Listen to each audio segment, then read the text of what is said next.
অত্যন্ত দুঃখ ভারাক্রান্ত মন নিয়ে জানাইতেছি যে আমাদের মাঝে ব্যারিস্টার সুমন ভাই, তাশরিফ খান, এমনকি আইমান সাদিক আর নাই। ইন্না লিল্লাহি ওয়া ইন্না ইলাইহি রাজিউন। না, ওনারা মারা দেয় নাই। আপনারা ভাবতেন যে উনি কি মারা গেছে নাকি ওনারা একই সাথে। না, মারা দেয় নাই। বর্তমান সময়ে ছাত্রদের যে দুমুঠো বাতের জন্য যে আন্দোলনটা করতেছে আর কি, আমি এটারে বাতের আন্দোলনই বলি। কারণ একটা ছাত্র এত কষ্ট করে লেখাপড়া করার পরে যখন একটা চাকরি পায় না, বেকারত্ব নিয়ে দেশের মধ্যে ঘোরাফেরা করে, আমি মনে করি এটা দুমুঠো বাতেরই আন্দোলন। সেই আন্দোলনে সমাজের যে আইকনিক, যারা আইকন, সমাজ যাদেরকে আইকন মনে করে, যেসব ছেলেমেয়েরা তাদের সাপোর্ট করে, অনেক বেশি ভালোবাসে, তারা তো এই সময়ে পাশে নাই। তথাকথিত যে মানবতার ফেরিওয়ালারা, আপনারা মনে করেন কি এগুলা মানবতার ফেরিওয়ালা? আসলে এগুলা মানবতার ফেরিওয়ালা না। আপনার চাকরি না দিয়া আপনারা হচ্ছে দুমুঠো বাদ দেওয়ারে আমি মানবতা মনে করি না। আপনি যদি স্বাধীনতা বলতে বুঝেন যে হচ্ছে মানে 1,47,570 বর্গ কিলোমিটারের একটা ভূখণ্ড, তাইলে ভাই আপনি পিনিকে আছেন, লেবু খাইতে পারেন।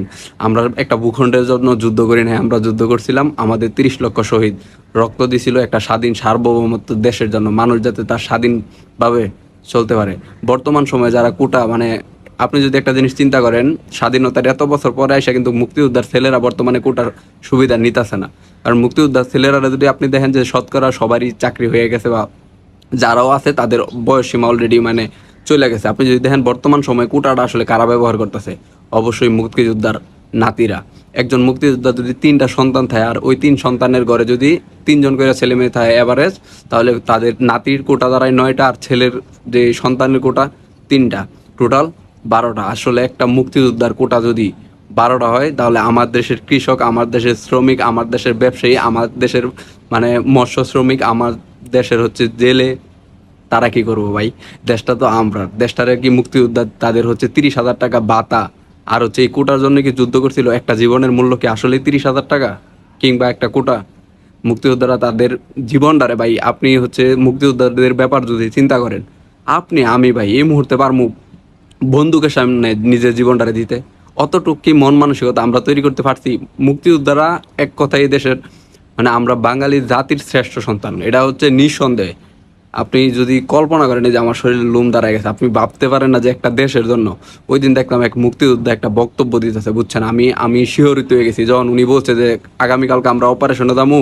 অনুপ্রেরণা নেওয়ার লেগে গান শুনতাম, তীর হারায় ঢেউয়ের সাগর পাড়ি পাড়ি দিব রে, মোরা একটি ফুলকে বাঁচাবো বলে যুদ্ধ করি, আমার সোনার বাংলা আমি তোমায় ভালোবাসি। দর দর করে মুক্তিযোদ্ধা চোখ দিয়ে পানি পড়ছে। ওনারা এই দেশটার জন্য আসলে দেশটা স্বাধীন করে নাই। ওনারা এই দেশটার জন্য বুকটা পেতে দেয় নাই পাকিস্তানি হানাদার বাহিনীর বিরুদ্ধে। যারা তথাকথিত মানে মানবতার ফেরিওয়ালার ট্যাগ লাগায় বসে আছেন, আপনাদের প্রতি অনুরোধ, নিজের বিবেকটারে কাজে লাগান। ছাত্র সমাজের প্রতি, দেশের মানুষের প্রতি, বেকার ছেলে মেয়েদের দুমুঠো বাতের আন্দোলনকে আপনারা সায় দেন, তাদের কাঁধে কাঁধ রেখা রাজপথে নামেন। হ্যাঁ, দেশের অনেক ছেলেই তো অনেকের এইম থাকে যে আমি ব্যবসা করবো। আমি যেমন হচ্ছে আমার অল্প বিদ্যা, তার মানে এই না ভাই হচ্ছে আমার ভাই, আমার চাচা, তাদের সাথে অন্যায়টা হইতাছে, আমি এটার প্রতিবাদ করবো না।